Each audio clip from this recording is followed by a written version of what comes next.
మా నాన్న చీరాల్లో ఎస్ఐగా ఉన్నప్పుడు, ఎక్సైజ్ డిపార్ట్మెంట్లో ఎస్ఐగా ఉన్నప్పుడు, నెల్లూరులో కానీ నాకు డ్రాయింగ్ కాంపిటీషన్స్ ఉన్నాయి. నాకేంటంటే డ్రాయింగ్ రాదు కానీ అన్నింటిలో పాల్గొనాలని పెంచున్నాయి. నాకు కరెక్ట్గా ఒక సర్కిల్ గీటు రాదు కానీ కలర్స్ పెన్సిల్స్ నాకేంటి ఎరా కళ్యాణ్ నువ్వు డ్రాయింగ్కి వస్తావు, కాంపిటీషన్కి వస్తావు అంటే నాకు కరెక్ట్గా అసలు సరిగ్గా గీతలు కూడా రాయదు. నాకేం మా టీచర్ అడిగిందా, నేను గొప్పగా వెళ్ళిపోయా, yes teacher I will do it teacher. ఏం కావాలి, ఒక వైట్ పేపర్ కలర్ పెన్సిల్స్ కావాలి. సో మా నాన్న దగ్గరికి వెళ్ళా. మా నాన్న చీరాల ఎక్కడో పోలీస్ స్టేషన్లో మన స్టేషన్లో ఉంటే నేను మరి కలర్ పెన్సిల్ దగ్గర ఉన్నాయంటే మన దగ్గర అంత డబ్బులు ఎక్కడ ఉంటాయి, నేను అలా చూశాను. సో నేను మా నాన్న దగ్గరికి వెళ్ళా. మా నాన్న ఏరా నువ్వు ఇక్కడికి వచ్చేవింటాను, నేను పక్కనే మా స్కూల్ కొంచెం దగ్గరలో ఉండే, అదే నాన్న కొంచెం టీచర్ కలర్ పెన్సిల్స్ కావాల్సిందంటే మా నాన్న ఇలా చూశాడు. ఎంతనంటే ₹2. ₹2 అంటే ₹2 మా నాన్న అంది.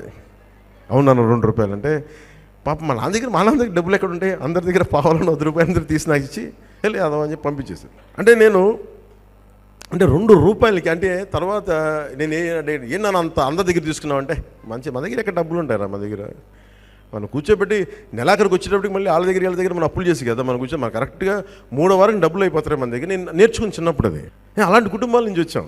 3వ వారం డబ్బులు అయిపోతాయి. మళ్ళీ అక్కడి నుంచి ఎదురు వాళ్ళని పొరిగింటి వాళ్ళు కరెక్ట్గా ఏంటంటే ఫస్ట్ వీక్ బాగుంటుంది భోజనం, 2వ వీక్ కొంచెం ఒక కూర తగ్గుద్ది, 3వ వారానికి పెరుగు కాస్త మజ్జిగ అవుద్ది, 4వ వారానికి మా నాన్న వరకు భోజనం ఉంటుంది. పాపం మా అమ్మ ఏమో అసలు తిందో, అదేముంటుంది ఆ పాత బీరకాయ కోస్తే నాకు ఇప్పటికి గుర్తు. బీరకాయ పెడితే ఆ తొక్కంతా తీసి మళ్ళీ మా అమ్మ పచ్చడి చేసి అది మేము నాకు అలాగే నాకేముండేది అంటే చాలా మళ్ళీ నీకోసం ప్రత్యేకం చేశాను. పాపం ఏంటంటే ఎంత పొదుపు ఉంటుందని చెప్పడానికి అలాంటి కుటుంబాల నుంచి వచ్చాం. అంటే ఒక సామాన్య మధ్యతరగతి కుటుంబాల్లో ఉద్యోగస్తుల్లో ఉండే సమస్య ఇది. అంటే ప్రతి రూపాయి, నా పాయింట్ ఏంటంటే ప్రతి రూపాయి చాలా విలువైంది. అలా కూర్చోబెట్టి జేబులో పెట్టి అలా విసిరేసి ఏమంటుందని ఈ గానా భజానా టైంలో వైసీపీ వాళ్ళు విసురుతుంటారు డబ్బులు ఇట్లా, అలా కాదు. మన చాలా ప్రతి రూపాయి చాలా కదా విలువైంది మనకి. అనేది మా నాన్న పొందిగానే పెంచాడు మమ్మల్ని. నాకు ఇప్పుడు ఏంటంటే నువ్వు ఉద్యోగస్తుల్ని ఒక సగటు ఒక చిన్నపాటి ఉద్యోగస్తులు, పోలీసులు కావచ్చు, ఇంకోళ్ళు కావచ్చు, ఒక ట్రాఫిక్ కానిస్టేబుల్ కావచ్చు. ఒకసారి నేనే చాలాసార్లు ట్రాఫిక్ కానిస్టేబుల్ డబ్బులు ఇచ్చాను. సార్ ప్లీజ్ వైలేషన్ చేసిన అంటే 1 వేలు తెలియదు కదా, 1 వేలు రాగానే నిల్డా బండి అంటే మెడ్రాస్లో నిల్డా బండి అంటే ఎస్ సార్ సారీ సార్ అంటే తెలియమా వందిటాను సార్, తెలియకుండా వచ్చేసాను సార్ అంటే పాకెట్లు ఎవరు ఇక్కడ వెళ్ళిదే బయట జేబులు అందరూ డబ్బులు తీయన్నాడు.